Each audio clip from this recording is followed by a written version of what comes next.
What is up, everybody? It has been a while since I have done a YouTube video. I have been dealing with some cyber attacks. That's right, cyber attacks. And when I say cyber attacks, I'm talking about the censorship, targeted attacks towards viewpoints on social media. So the first attack that I went through was LinkedIn. I used LinkedIn for over 12 years and never had a problem with the site up until I would say 2020 when the platform got completely woke. It was just promoting a lot of irrational woke ideology, and I am just sitting here like, what is going on? I was literally one of those people in 2020 that was like, why is this on LinkedIn? Why am I seeing this on LinkedIn? So fast forward, I'm like, you know what? If I'm going to see all this crazy stuff in my LinkedIn timeline, I am going to counter the sensationalism with my own perspective. And that's exactly what I did on LinkedIn. And I was very calculated with that perspective as to not inflame people already more than they were already, in my opinion. You know, the media was doing a very good job dividing people with this rhetoric, and I just got tired of it. So countering the rhetoric is kind of what my mission has been since 2020, and LinkedIn has targeted me since that time. And they've never been able to have a legitimate reason for censoring me. But they created one, right? Because their community guidelines and standards are always changing to protect those people who are devastating this country with manipulation and lies. So my account was restricted because, number one, I was standing up for natural born women. That's right. I do not believe that men who have gender dysphoria, who transition into women, I do not believe that they are natural women. I don't believe that they should share the same spaces as women. They do have their own lane, and I'm not saying they shouldn't exist. I'm just saying that they should be practical, that they are different, and they need to be occupying different spaces. So, and I am very firm on that. So LinkedIn restricted me because I just stood up for natural born women and what we go through and why our rites of passages throughout our lives are just as important, and it is equally as harmful to us to allow predominantly white men to invade our spaces with their conditions. And I'm firm on that. I also believe that trans children do not exist. I believe that there's a such thing as children who have been nurtured and socially manipulated. I believe kids have been nurtured into the lifestyle or socially manipulated into the lifestyle. And I don't believe that those problems should be superimposed on society. They really should be getting professional help by a real therapist and not some of these activist therapists who are really agents to the pharmaceutical companies and inspiring these children to go become customers for the rest of their lives very early. I think that's very toxic. It's very dangerous. I think that there's a high level of medical malpractice with this target towards children in this transgender movement. I also don't like the fact that these grown-ass men are also targeting children in various videos. And you see these parents who are doing different little parties. Oh, Janie's gonna be turning 2. Let me get her a drag queen instead of a clown, right? So these people are planting the seeds in their own children.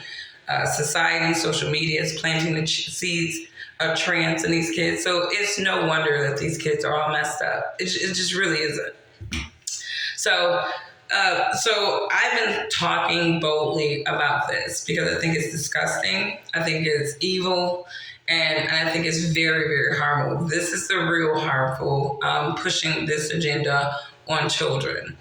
And Twitter apparently do not like people voicing their opinions and their perspectives about this push culture as well, as I was recently restricted from Twitter for voicing my opinions about men who boldly want to invade women's spaces. You're not a woman, and it's not harmful for me to say it. Matter of fact, it's harmful, in my opinion, for these people to be invading women's spaces. I don't want a natural born man, some linebacker, defensive lineman looking dude walking into the bathroom that my child frequents and even I frequent.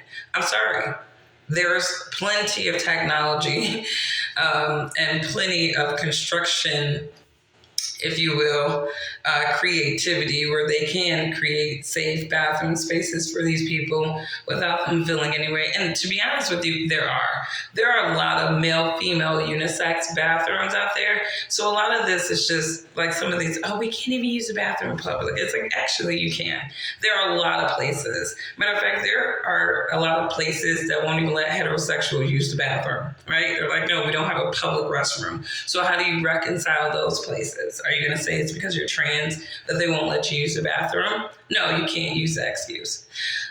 So it's been a lot of crazy stuff going on. Like I said, LinkedIn definitely threw me a curveball, but I knew that they were targeting me. And so it was like, you know what? I'm going to return a favor.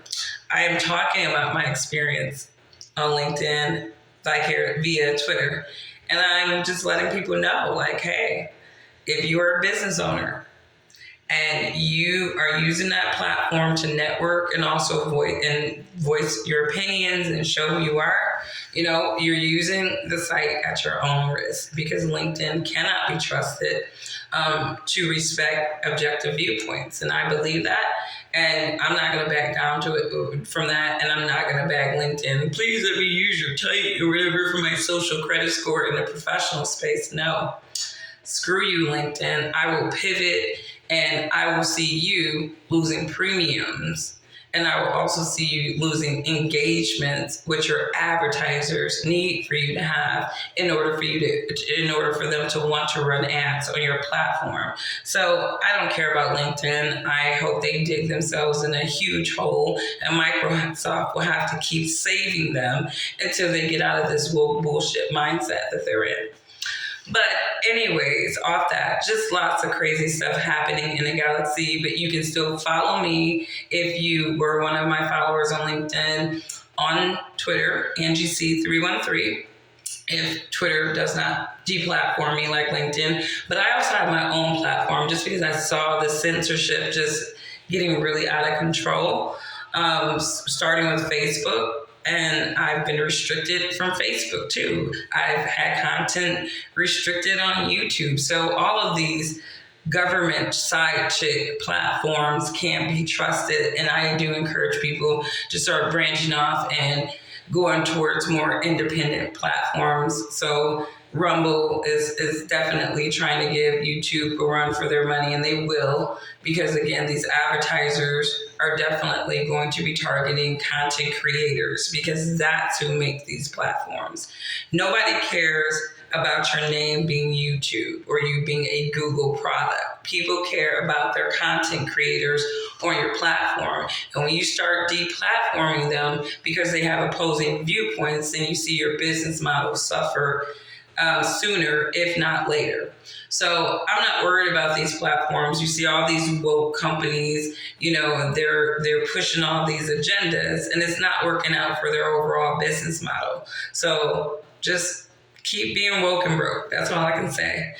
The last point, Colin Kaepernick, man, let me tell you something. I'm so sick of that guy. I'm so sick of Colin Kaepernick because he's a showboater. He's somebody to me who's just trying to fish for relevance. It's like your NFL career was a joke. You made it a joke, and you're even more of a joke talking about you can be valuable to the NFL. It's like, bro, you just called them a slave plantation. Why would the NFL want to have anything to do with you, Colin Kaepernick? So he keeps showboating, playing the race card, playing into these conversations that these agendas want to push, anti-parent. A lot of these agendas are anti-God. And check out my series. I'm going to be dropping a couple of blogs about the various anti-God movements.